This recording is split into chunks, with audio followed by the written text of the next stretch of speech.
Hello and welcome to Only a Podcast. Two blokes upside down and many miles from home talk about popular culture and unpopular culture too. Books, music, films, the news, what we had for dinner last night, everything is fair game. We've no idea what we're doing or why, but we're going to do it. Episode 8, The Vinyl Examination.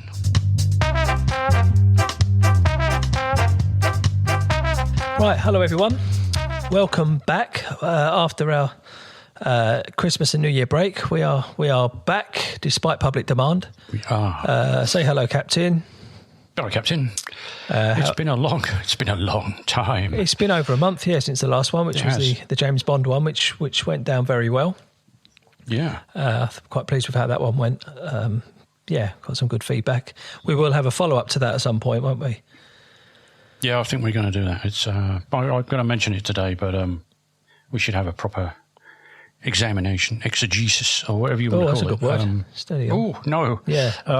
Yeah. To sort of deconstruct it a little bit. Yeah. And maybe talk about the message at the end, which is James Bond will return. Yeah, exactly. So, again, we don't want any spoilers here, but there will be spoilers in the next, when we eventually get around to doing that, there will be spoilers, but we'll tell you nearer the time. Yeah. So how was your Christmas and New Year and all that stuff? All good? Long and very relaxed and sunny. We went away and the sun didn't stop shining. I think it rained for like half a day. We were away for about a month. Oh, nice. And there was beachy things and reading and music and food and far too much chocolate. Lovely. Good. Pretty good, really. Yeah, that's what it's all about, eh? Yeah, I'd because I finished my job early December and didn't start my new one until last week, so I had a nice long break. I'll never get used to having Christmas in the summer, though. It's just not right, is it? It's a bit strange. It's not right. It's not right. But yeah, it was nice. Had a nice long break. I'm back at work now, and I'm having to do some actual work, which I haven't done for a long time. So a bit knackered, but it's all good. It's all good. Okay. We'll do a bit of news. Not much news, but we've got a bit of news, which is we are probably going to start doing YouTube, or putting this podcast onto YouTube. I think, I'm not sure what sort of visuals we'll have, but I think when we're referring to books and albums and stuff like that, we can put a little picture up. I don't think people want to see our faces on there. That'll be hideous. You don't really want to see us, folks. Good God, no. So I don't think that it'll be that kind of a YouTube channel, but we're going to look at putting this on YouTube and see how it goes. And we want to think about having some guests on as well. We've said that before, but we'll try and find some interesting people and then maybe interview them or have a chat with them, and then that will make we will put our faces on for that, I think, for the YouTube video, so we can see everyone. Yeah, but watch this space. Good. It's going to help. There's a few people out there I know who don't do apps and all that kind of guff. Yeah. So it's just a better way of looking at it rather than going to weird websites and names you can't remember. Yeah, that's right. Just dive into YouTube and subscribe to us. Exactly. And, that will be easy. Yep. I did read somewhere that after Google, more searches are done in YouTube than anywhere else. Even more than Ask Jeeves. So from a search perspective, we might get found on there. So that's quite good. So has anything happened? We had a celebrity pass away last week, Meat Loaf.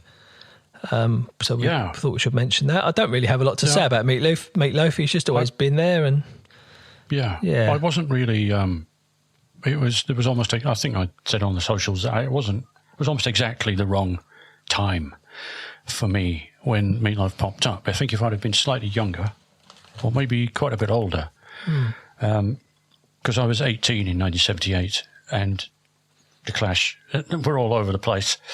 And that was where my kind of allegiances lie, although the Thin Lizzy and Motorhead and AC/DC were the rock bands I stuck with to the greatest degree. So I guess Motorhead didn't really, Meat Loaf didn't really fit my sort of. But there were some amazing things. Well, when they were on the Old Grey Whistle Test, that was actually thoroughly astonishing piece of music television, as I put on the socials, and we'll put it out there again because it's just jaw-dropping. Yeah, it is. One of a kind, really. I can't think of anyone else like that. I mean, Freddie Mercury had a similar theatricality about him, didn't he? But possibly Alex Harvey, but with none of the obvious physicality of Meat Loaf. No, that's right. The man the size of a house. Yeah. And the only guy, well, give or take a couple of Bonnie Tyler singles, the only guy who could really work with Jim Steinman and make things massive. Yeah. How many albums were sold? I should have looked that up before we started this, but it was a lot. Yeah, a lot. So, gone but not forgotten, old Meat Loaf. So we'll go on to culture catch-up, shall we? So let's catch up on all the stuff. Yeah. No. A few of the things that we've listened to since we were last on this thing. Yep.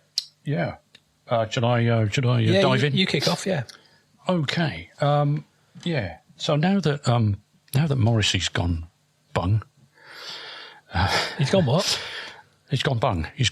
Morrissey's not really, you know. Oh, right. You're speaking in Kiwi colloquialisms there, I think. I guess I am. He's gone bung. Yeah. He's like, he's a persona non grata. Yeah, he's cancelled. He's your dodgy racist uncle. Yeah. And we don't really like him anymore. No. Van Morrison, Eric Clapton, Morrissey, they're all doing things that we don't really want them to do. Yep. But now he's gone. There's a lovely Scottish fellow called Hamish Hawk. And I was tipped off on Twitter by Sandy Wishart and Caroline Binney. Yep. And Hamish Hawk's new album is called Heavy Elevator. And it's great. And if you like the Smiths and Divine Comedy and folks like that, you'll love Hamish Hawk. Bizarre lyrics, extraordinary song titles, terrific singing, a good band. If Justin Curry of Delamitri was a bit weird, then that's Hamish Hawk fills the bill. Listen to Heavy Elevator. I'll do that. Have a smile at the lyrics. He's really great. Yeah. And a couple of other. Here's my tip for January. 3 other albums I've been listening to. One is a Swedish dance pop artist called Agnes, and she's been around for quite some time. Had an absolutely massive hit, the name of which escapes me. I should have written it down. Is it called Release Me? Anywho, she's Swedish, and her new album is called Magic Still Exists. And if Adele was ever happy and went down the club for a night out, she would probably maybe be making albums like Magic Still Exists. Yep. So if you're an Adele fan, there might not be many listening, but just give Agnes' album a bit of a go, because it's kind of up tempo, he said, and she sings the hell out of it. It's great. Yeah. If you like that kind of thing, dance pop, it's really good. Yeah, I did listen to it. You recommended that one to me a few weeks back, and I gave that a spin. It was great. Yeah, good stuff. Yeah, and a couple of minor ones. I only just got into listening to Elvis Costello and the Imposters' new album called The Boy Named If. And I've sort of drifted along with him for a while, maybe 20 years if I look back. But this one is really nicely splenetic and loud, and it's got a terrible cover painted by the man himself, I think. But a bit like the old days, a bit like the Cantankerous Attractions. Yeah, I've heard some of the tracks. There's a pump it up kind of vibe, isn't there? Yeah, there is. It's very it's very pumped up, as it were. Yeah, it's so I'm getting into it. I just listened to it a couple of times, and I think it could be a stayer. And the other one, which I'll quickly rush through, is a band called Yard Act, and they're from Leeds. And they're the latest in a line of bands who get referred to as the New Fall. And let me say right here and now, there is no such thing. No. Obviously, because the Fall are the Fall. And were the Fall. So bands like, Idols and Fat White Family and Fontaines DC, and to a lesser extent, Sleaford Mods. I'm sorry, but you're not Marky Smith. And it just seems to be an excuse for balding 45-year-old British men to get together at gigs and sing along to all the lyrics and overpower the vocalist, which I would hate if I was going to see those bands. Yeah. I may be wrong. You can write in and slag me off if you want, but what is that kind of 14-year-old let's band together and learn lots of lyrics thing when we're 45? I'm not really sure about that. Anywho, that's all I'm going to say about that one. And I shall wait for the backlash. the enormous backlash from all of our followers. Yeah. Yeah. Yeah, don't want to upset that lot. No, time is marching, so we quickly move on. Films, after not having seen No Time to Die, I've now seen it twice.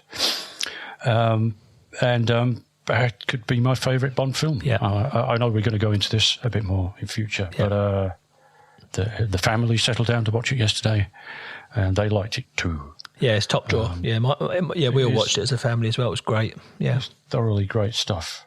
And also on the telly, and also a lot of other podcasters, as you said, knew that we were going to talk about this and beat us to it. The Swines. Yeah. Summer of Soul, a documentary on Disney Plus, directed by Amir Kali Thompson, a.k.a. Questlove of the Roots band, who was the house band on Jimmy Fallon's show and do a lot of good music. And he's directed this film of the 1969 Harlem Cultural Festival. Who knew? Whilst Woodstock and Altamont and other things like that were all going on, this amazing array of artists was pitching up in Harlem, in a park. So we get Stevie Wonder, Mahalia Jackson, Nina Simone, The Fifth Dimension. You'll know them, folks. Yeah. Stapled singers, Gladys Knight and the Pips, Sly and the Family Stone. It's just amazing. Yeah. And should be watched just for the film of the times and some amazing performances.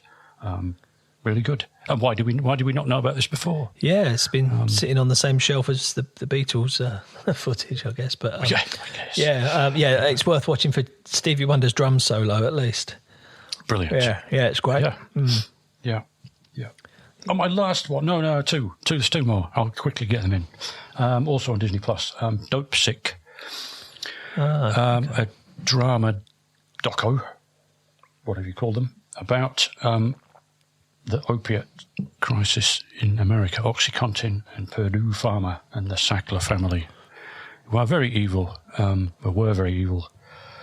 Stars Michael Keaton as a doctor, and basically it's how they marketed OxyContin as a cure-all for your ailments, and managed to addict millions of people. Well, certainly an awful lot of people. Michael Keaton plays a doctor who gradually, obviously believes what the drug companies are telling him initially, but comes to regret that choice. He treats his... he's in a coal mining community, and he treats his clients, his patients, with these things, and it doesn't go well. But various legal eagles step in and pursue Purdue Pharma, and it's all about basically that fight in the community and in the courts. And it's riveting stuff, really. We were about to go away before Christmas until we realised that the last episode wouldn't be released until the 22nd of December when we were already away. So we had to wait bloody ages to watch it. And, it was well worth watching. So I fully recommend that one. Okay. And in a spare moment, my last thing on this segment is I was just wondering what to watch the other day, and I sort of flipped onto TVNZ On Demand. And there was the Rolling Stones 50th anniversary documentary called Crossfire Hurricane. And I thought, oh, God, now, do I really want to watch another Rolling Stones documentary? I know all this stuff now. I've read all about it. But it was insisted by them that they not be filmed for it, so they're just the commentary in the background. Charlie is in it, and it was surprising to me in that there was some footage that I haven't seen. I mean, how dare they discover footage of stuff that I haven't seen, even of some clips that I had seen, but obviously not the whole thing had ever been aired. So you'd see Brian making a funny face or something like that. With something I'd never seen that bit before, because nobody's ever put it in. If he was taking the pee out of some poor journalist or something, it's never been seen before, or very rarely. So it was full of all those interesting bits. And if you're into the Stones and you haven't seen it, you might find some things that you've not seen before. There was more of the Altamont gig that I've not seen. Yeah, I saw that was on, but I got sidetracked, so hopefully it's on catch-up or on demand or something. So it's not an absolute must-see, but, if you've got, like me, if you've got a spare moment, then pile in. And that's me. Yeah. I've done that. Oh, good. Right, well, your culture catch-up's a lot more cultural than mine, I think. Mine's mostly been around television, I think. I've not really been listening to much music, although one artist I do seem to always go back to, and she appears quite heavily on my Spotify end of year stats, which I'm not sure I believe anyway, but we all got that Spotify wrapped thing, and my number one artist was the Beatles, unsurprisingly. Yeah, mine too. Funny, it said the number one track I listened to was Obla Di Obla Da, and it definitely wasn't. Really? Yeah, it definitely wasn't. So I don't believe those stats. Have your daughters been sneaking in and using your Spotify login, or have you? No, we've all got our own logins, and if they did, they wouldn't be playing Obla Di Obla Da, I don't think. I suppose not. No. So, I would normally go to Abbey Road if I'm putting a Beatles album on when I'm doing the washing up or something. So I don't know where they get these numbers from. But what they did get, which I think was quite right, I think 3 out of my top 5 songs were by St. Vincent. For those of you that don't know St. Vincent, that's the stage name, if you like, of Annie Clark, an American artist, very almost virtuoso guitarist. She went to the Berklee School of Music, I think. So she's a proper musician. But how would I describe it? It's quite theatrical what she does. The music's very original. And it's, I don't know, somewhere between PJ Harvey and Madonna, I think I would say. Good point. Yeah, but I keep going back to her. I think she's just brilliant. I really think she's very good. So, she was well up there on my Spotify for last year. Her album she put out last year was kind of around. Her albums are kind of concept albums-ish, and this was a sort of kind of set around the early 70s in New York. It had that kind of vibe going on, so it was great. So I've been listening to a lot of St. Vincent lately. Also listening in my ears is a podcast. As you know, I do tend to listen to more podcasts than music, and I have done for a long time actually. But there's one that I've listened to for ages, which is called I Am The Eggpod. Sound the Beatles klaxon. It's about the Beatles. Okay, so the guy, he's an absolute Beatles expert. The guy that presents it, whose name escapes me, Chris something, and he has a guest on every episode, and they talk about one of the albums, or they talk about something or the other. But what he's done is he's taken the Get Back documentary, and if you've seen it, you'll know that it between each day there was a calendar, and they crossed off each day because the whole thing took place in 1 month. And he's doing one episode per day, and he's got a different guest on to talk about just that one day. So it's a real deep dive. God.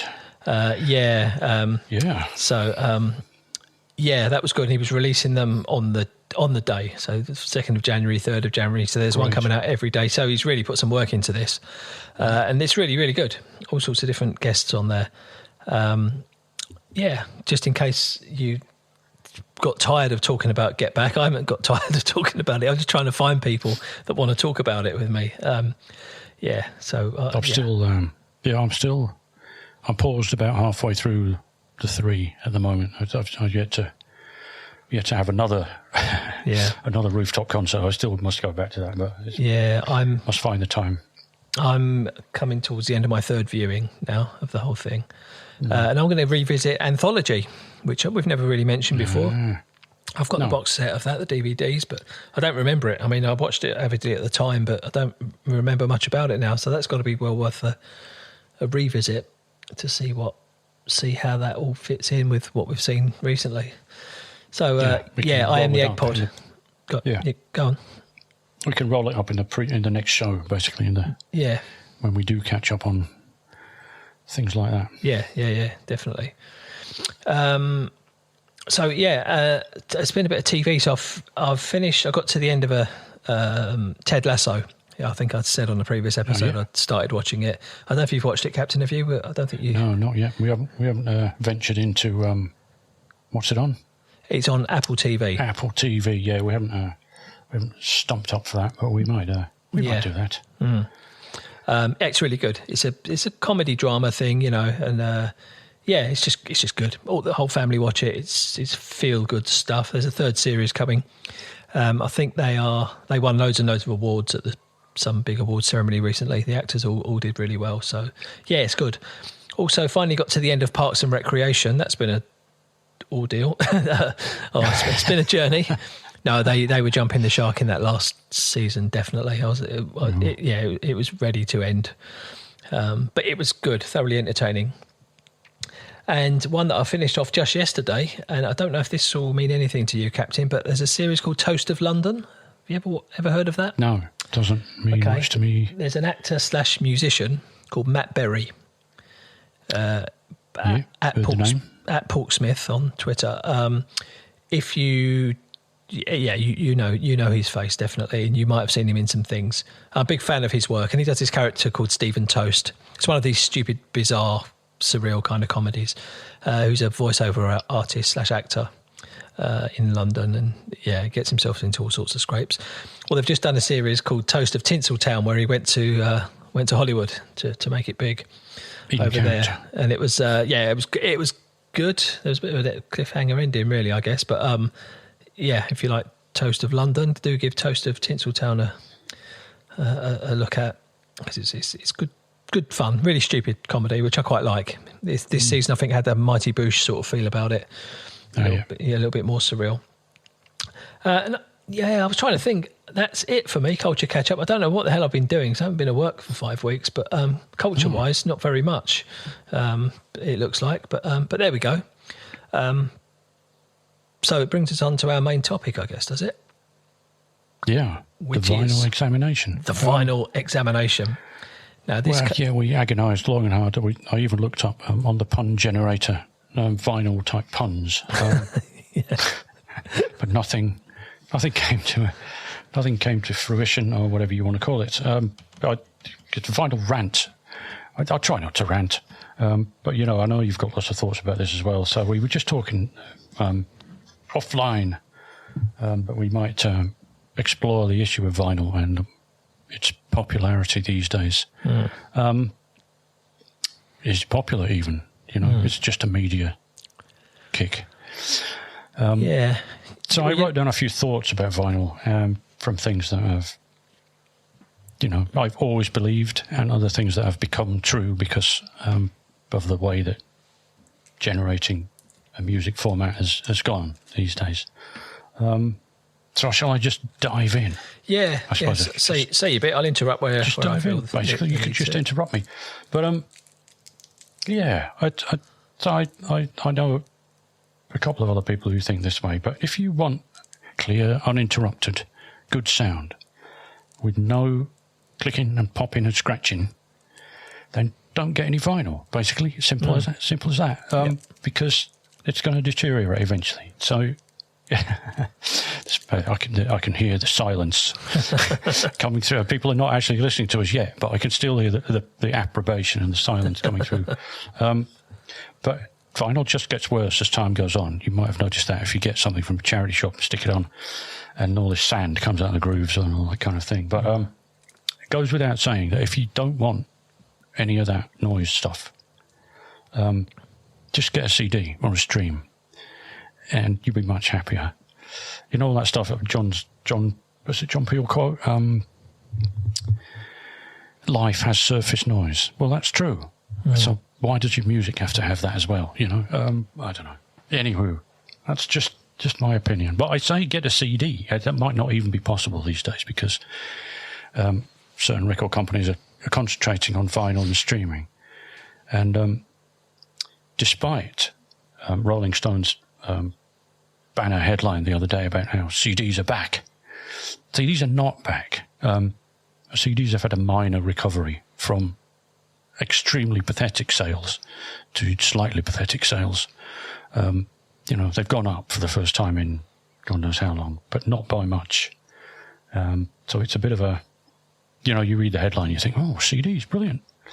But no, not really. They're out there. But vinyl in itself is not automatically going to give you a great sound unless you have some decent kit to play it on.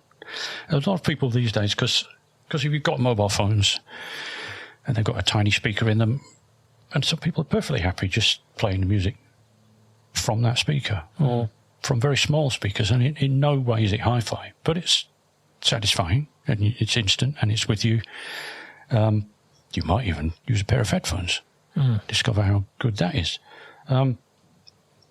But it's sort of given a false impression of what good sound really is. And until you've heard it, you kind of don't know just how good sound can be. But buying a piece of vinyl and putting it on a 50 quid plastic turntable is not going to give you good sound. Get a CD player. Yep. It's going to be better than that. It really is. Yep. And is vinyl better because it's analog?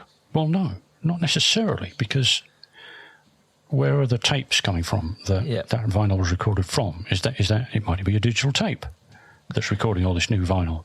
Yep. It just might not be that Beatles-styled 4-track, Beatles Klaxon, 4-track, 3 valves, 2 bits of wire, straight onto tape, and then a guy puts it in the back of a van and runs down to the cutting shop. Yep. It might not be that direct anymore. The recording that you're recording new vinyl from might just be fairly awful, or it might have gone through various stages of faffing about. Well, this is the thing. So, if it's a new album, it's a modern album, say Adele, for example, people are going out to buy the vinyl, and you can bet your life that was not recorded analog. That would have gone through Pro Tools in one of the greatest studios in the world, the digital mastering, compression, EQ, all the stuff that would have gone on it. It's all digital. Yeah. And I remember going back a few years ago now when this vinyl revival first started happening, and a friend of mine was very pleased with their new turntable that they'd got. Oh, it's great. I can play on my old vinyl, listen to the analog, the warmth of analog. I was like, oh, okay, well, show us the turntable then. It was a USB turntable that you plug into your computer. Yeah. Where do the digits appear? Because that ain't analog, is it? I think you're being a little bit ripped off there, aren't you? Because you're not buying an analog recording at all, probably, because there aren't that many analog studios around that can, go through, as you say, all of that, an analog desk onto tape. There are studios out there that will do it, but not many. No. Toe Rag. Toe Rag. And Edwin Collins' studio up in Scotland. He's got a Neve desk and all that stuff. It's true. Yeah. See, we don't need to go into those kind of details really, but yeah. What sounds best in my house? Well, vinyl does, but I've spent more money on gear to play my vinyl than I have on anything else. Yeah. It's quite old and it's vintage. Not that means anything. It still, needs coaxing along on now and again. I know. It sounds the best because I've spent a lot of money on it when I was single. I had lots of cash. I know the sort of money you spent on your hi-fi kit, and it's great. I had a mate of mine. He was sort of a, what do you call them, an audiophile. He was into all his hi-fi, and he joined a club, right, a hi-fi club, and he would go along to their quarterly meetings or whatever, and they'd get together and talk, and he'd want to talk about music, and they weren't interested in music. No. They were interested in cables and plugs. Stuff. They didn't, he'd want to talk about a Philip Glass record or something like that, And they just want to talk about knobs and buttons and switches and stuff, which is that's not the point, is it? But I was tempted a couple of years back. I thought, the vinyl thing. I miss the vinyl thing.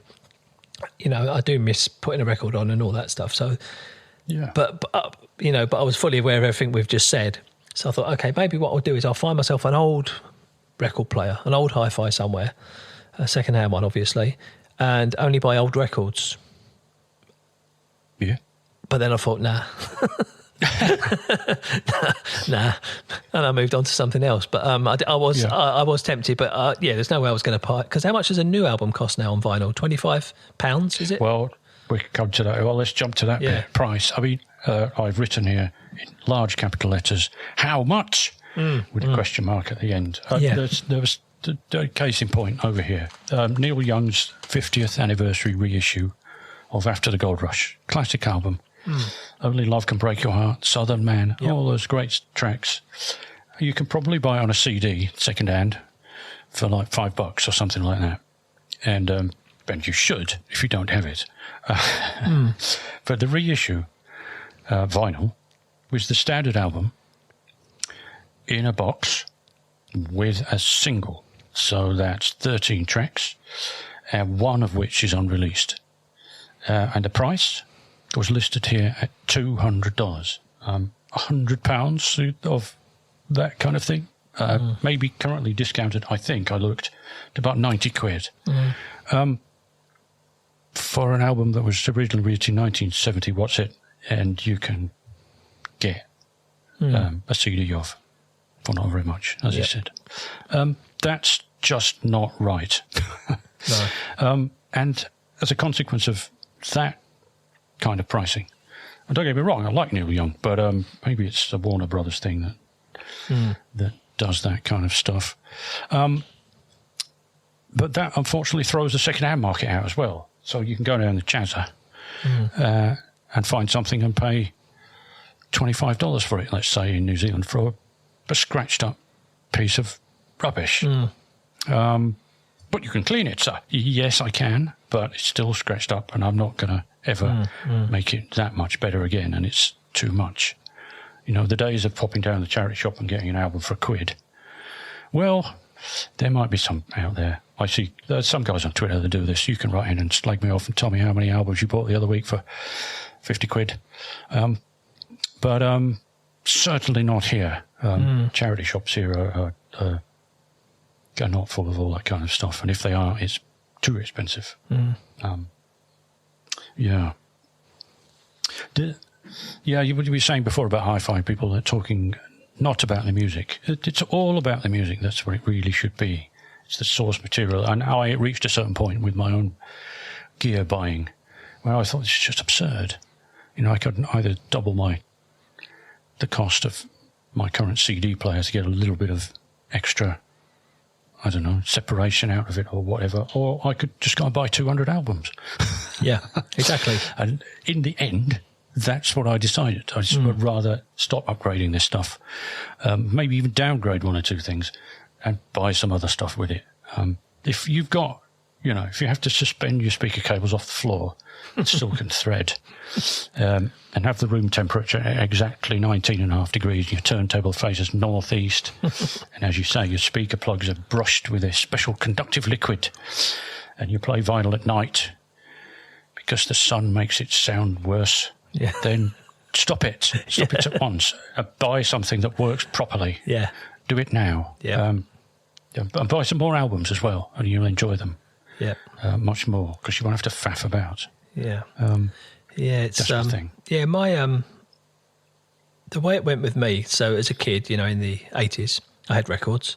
I didn't have loads and loads because when I got to about 17, 18, CDs came along.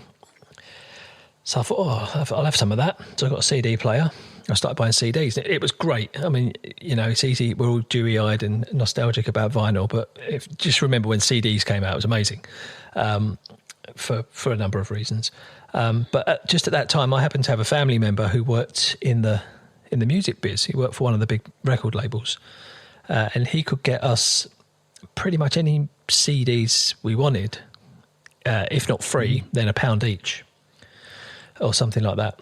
So literally there was a catalogue and you tick the ones you wanted and they would turn up the next week. So as a result of that, all my favourite vinyl stuff I upgraded to CD via that route, and I got loads of new CDs via that route, and I completed the set of whatever artist. I got all of their albums on CD and things like that. And as a result of that, I ditched all my vinyl, just ditched it. I mean, I think it says a bit about me, because I don't really like, I've been thinking about this lately, I don't really like having stuff. I'm not one for stuff, you know. No, I think you could fit all my stuff in the back of my car probably. Apart from, I've got a few guitars, but apart from that, I don't have stuff. So I like getting rid of things. So all my vinyl went. It just went. And then, you know, I had all those years of buying in the 80s and the 90s, especially in the 90s, buying lots and lots of CDs. So I amassed quite a CD collection, as most of us did. And then Spotify came along, and I was an early adopter of Spotify. You know, you remember when it first came along, you had to get an invitation to become, you know, all that. So I was straight in there and never looked back. And then, you know, just over 2 years ago when we moved overseas, moved here, CDs all went. So I don't have, well, I kept a few kind of precious ones. I probably got about 40 CDs. Haven't got a CD player. I certainly haven't got a record player, but I don't even own a CD player now. If I want to play a CD, it would have to go in the Blu-ray player or in the car, really. It's the only place I can play a CD. There isn't a CD player in the house. So, yeah, all those, I gave hundreds of CDs to the charity shop before I left. And that felt pretty good. And, well, we might all be in trouble if Spotify and Apple Music and all those things go down the toilet. I don't know what we'll do then. But it's brilliant. I've got this little device thing called a smartphone, and it sits in my pocket, and I can tap up, I think, 65 million tracks, is it, on Spotify?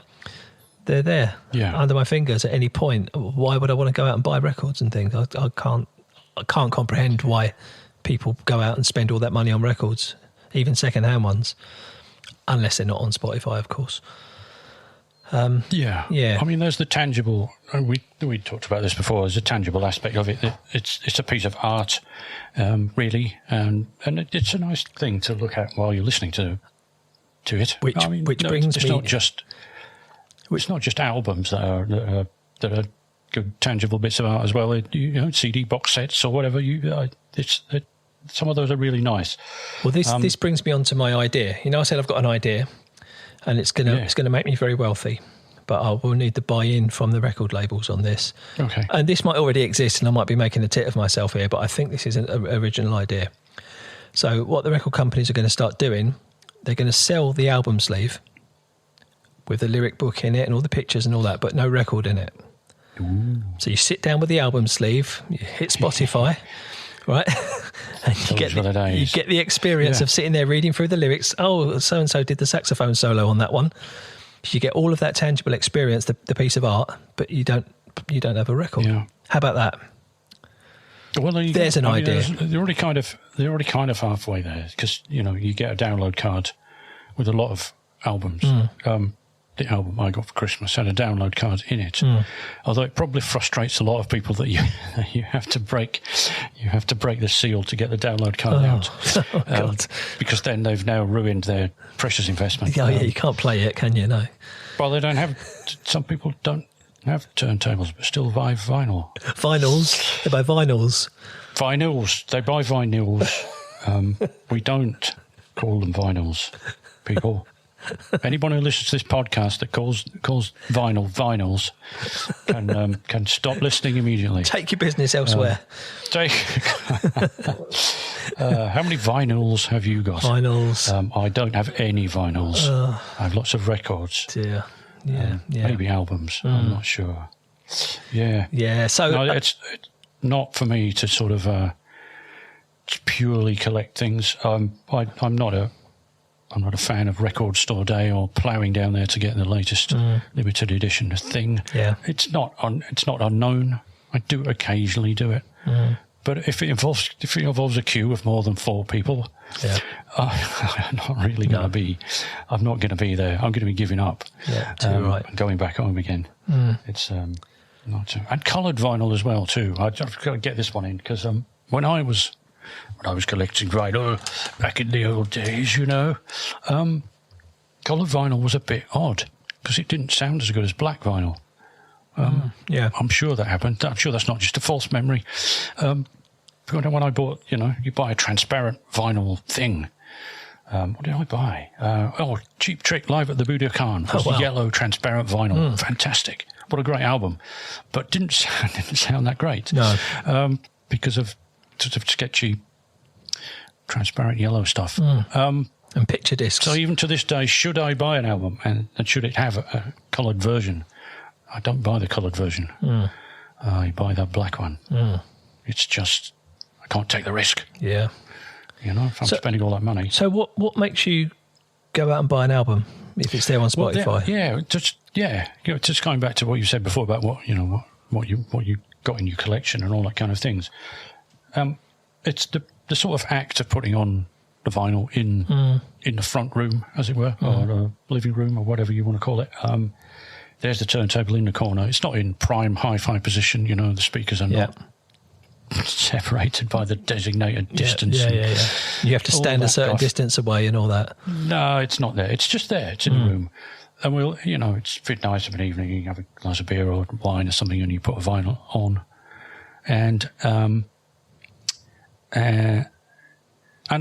my collection now is really just favourites, really. There's not that much that's terribly obscure in there because all that's gone.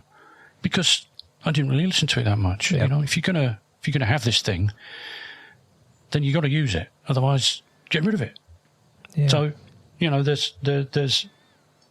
there'll be Punky Dory and Goat's Head Soup and Soul to Soul Club Classics Volume 1 and just a fair selection of different types of music that are all solid. What's going on, or something like that. Solid classic stuff. Transformer. You get the idea. That we just think, how are we feeling tonight? We feel like a bit of of jazz. So there might be a bit of Miles in there, or something like that, or a bit of club music. Let's put Pilsners and Bellyaches on, or something like that. There'll be something like that there that is. It doesn't sound very adventurous, and it isn't. But what it is sort of comforting. Yes, we have something for this feeling that we've got now. So and I guess you're not tempted to fanny around, are you? You've got to stand up and walk over there to skip a track, and there's no shuffle play. So you put it on and you commit, don't you? I guess that's it. It slows you down. Classics as well. You don't want to be skipping tracks. I don't want to be getting up every 2 minutes to go, this is a bit rubbish. Yeah. No. I've got stuff that I like and will play an album as album from all the way through one side at least without getting up and changing it. So that's what my vinyl collection is for. It's sort of in the corner of the room, being comforting at appropriate times. Cool. That's it, really. As you say, if you want to get obscure, there's Spotify and there's Bandcamp and there's all those people on Twitter pumping out recommendations left, right, and centre. If you want to dig in. Yeah. But if you just want to have a relaxing evening, then there's my collection. Nice. Okay, so all right, I think we've done this. Let me ask you a question about records. Yeah. So, as a kid, did you have many records in your house? Your parents? What were they? Can you remember? Not a lot. No one had a lot, did they? No one had a lot. No. I don't know. Thinking back, the sort of radiogram and the record racks that my parents had. Yeah. I don't know, maybe 40. Right, okay. 50, absolute max. Things like Herb Alpert's Tijuana Brass, and the best of the Beach Boys, and stuff like that. Yeah. And my dad's stuff would be at one end, never allowed to be got out to where my mum was in the room. The odd Kinks and Rod Stewart record. Right, okay. Well, you're not putting this on, are you? So, no, they didn't have a lot of records. Mostly that music for pleasure stuff. Yeah. And the odd one or two things that we only played when we were out allowed. Yeah. There wasn't, in my house, there wasn't a lot of records. But, I remember Simon and Garfunkel, Paul Simon, that stuff, that was big. Bridge Over Troubled Water, as a wee kid, I sort of learnt that album inside out, really. I still play it to this day. And we had a lot of what you might call black music in our house, and I don't know how that happened. There was Ray Charles and things like that. And I know we were a sort of working class white family in East London. I don't know how that music got into our... I don't know. It was my dad's records, I guess, and artists like Timmy Euro. You know that name, Timmy Euro? Wow. Yeah. Really? There was a Timmy Euro album there. John Holt. So there was a bit of Trojan reggae in there as well. So, I think that set me up for life, really, because, I've always had a thing for that kind of music. No, I'm solidly impressed that you had a Timmy Euro record. Yeah. It was called Hurt. I think it was called Hurt. I can picture it. The album's called Hurt. Yeah. So go down the charity shop and see if you can find a copy of it, or go on to Discogs. Yeah. Or you could look on Spotify for it as well, I suppose. So I'm going to link to it in the show notes. Yeah, it's a little bit obscure, but I must play that. What first record you bought? Oh, yeah. Oh, well, as far as I can remember, aside from many of those old Pickwick Top of the Pops compilations with no real artists on them except Elton John in disguise, of one or two others. Yeah. It wasn't Jimmy Page on the... maybe. Yep. First record I will admit to buying, I think that's the word, is the single Alice Cooper, Elected. Oh. This is all 73, I think. And the first album, which I have written about at length, is Slade's best of album, Sladest, which we went to buy, me and my mate Jess Thomas, in Halifax. And I went with the prescribed amount of money for an album at the time, which I can't quite remember how much it was.